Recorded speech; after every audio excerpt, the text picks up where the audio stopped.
കൊല്ലം എം.എൽ.എയും നടനുമായ എം മുകേഷിനെതിരായ ലൈംഗിക അതിക്രമ കേസിൽ പരാതിക്കാരിയുടെയും നടന്റെയും മൊഴികൾ ഒത്തുനോക്കി അന്വേഷണ സംഘം. പണം തട്ടാനുള്ള നീക്കം എന്നാണ് മുകേഷ് അന്വേഷണ സംഘത്തോട് പറഞ്ഞത്. എസ് ശ്യാംകുമാർ നൽകും കൊച്ചിയിൽ നിന്നതിന് കൂടുതൽ വിവരങ്ങൾ. ശ്യാം, ഈ പരാതിക്കാരിയുടെ മൊഴികൾ അത് നേരത്തെ രേഖപ്പെടുത്തിയിരുന്നു. ഇപ്പോൾ ഈ മുകേഷിന്റെ അറസ്റ്റ് രേഖപ്പെടുത്തി വിട്ടയച്ചിട്ടുണ്ട്. 3 മണിക്കൂർ ചോദ്യം ചെയ്യലിന് ശേഷമാണ് അറസ്റ്റ് രേഖപ്പെടുത്തിയത്. എന്തൊക്കെ കാര്യങ്ങൾ പോലീസ് ചോദിച്ചറിഞ്ഞു, അല്ലെങ്കിൽ പ്രത്യേക അന്വേഷണ സംഘം ചോദിച്ചറിഞ്ഞു എന്നാണ് മനസ്സിലാക്കാൻ കഴിയുന്നതിൽ നടന്റെ വാദങ്ങൾ എന്താണ്? മുകേഷിനെ ചോദ്യം ചെയ്യാൻ ആരംഭിച്ചത് രാവിലെ 10:12-നാണ്. മുകേഷ് എത്തിയത് 10:12-നാണ്. തുടർന്ന് ഈ കേസിൽ മുകേഷ് ഹാജരാക്കാൻ കൊണ്ടുവന്നിരുന്ന തെളിവുകൾ അന്വേഷണ സംഘത്തിന് കൈമാറി.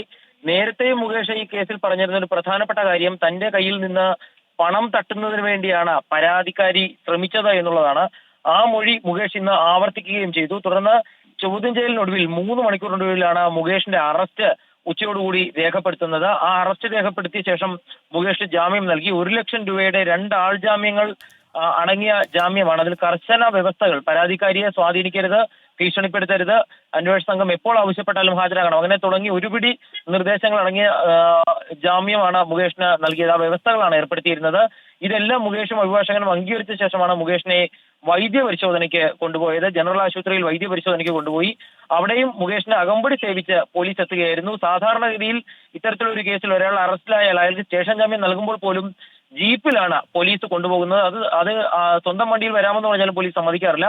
പക്ഷേ മുകേഷിന് ആഡംബര വാഹനത്തിൽ അവിടെ എത്താനുള്ള അവസരവും പോലീസ് സുരക്ഷയിൽ പോകാനുള്ള അവസരവും ഒക്കെ ഉണ്ടാക്കി. തുടർന്ന് പരിശോധനയ്ക്ക് ശേഷം മുകേഷ് ചിരിച്ചുകൊണ്ടാണ് പുറത്തേക്കിറങ്ങി ജാമ്യം ലഭിച്ച ശേഷം പോവുകയും ചെയ്തത്. ഏതായാലും മുകേഷിന്റെ മൊഴി ഇനിയുള്ള ദിവസങ്ങളിൽ പരിശോധിക്കും. അതിനൊപ്പം തന്നെ പരാതിക്കാരി 164 നൽകിയ മൊഴിയുടെ പകർപ്പുമായി ഒത്തു നോക്കിക്കൊണ്ടാകും ഈ പരിശോധനകൾ നടത്തുക. ഏതായാലും തുടർ നടപടികൾ ഉണ്ടാകുമെന്ന് പറയുമ്പോഴും ഒരു വിജയശ്രീലാളിതനെ പോലെയാണ് മുകേഷ് ഒരു പീഡന പരാതിയിൽ പ്രതിയാക്കപ്പെട്ട മുകേഷ് ജാമ്യം ലഭിച്ച ശേഷം അവിടെ നിന്ന് പോലീസ് അകമ്പടിയോടുകൂടി പുറത്തേക്ക് പോയത്.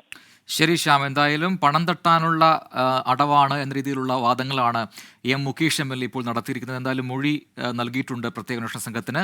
അറസ്റ്റ് രേഖപ്പെടുത്തിയ ശേഷമാണ് മുകേഷിനെ വിട്ടയച്ചത്.